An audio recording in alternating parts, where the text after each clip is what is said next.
到底是什么稻？是草还是稻？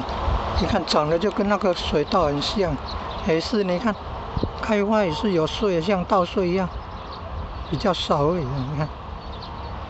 你看等让它长大成熟了，也是一粒一粒的，像稻谷一样啊。这是不是另外一种水稻？网络上有海稻啊，海水稻啊，说在那个比较咸性的土啊，还可能够种得起来。盐分地带进来还能够种得起来的稻，那叫海水稻。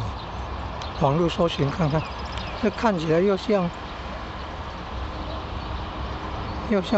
稻穗，然后又不是稻穗，外观就像那个水稻，那又不是水稻，被认为是草啊。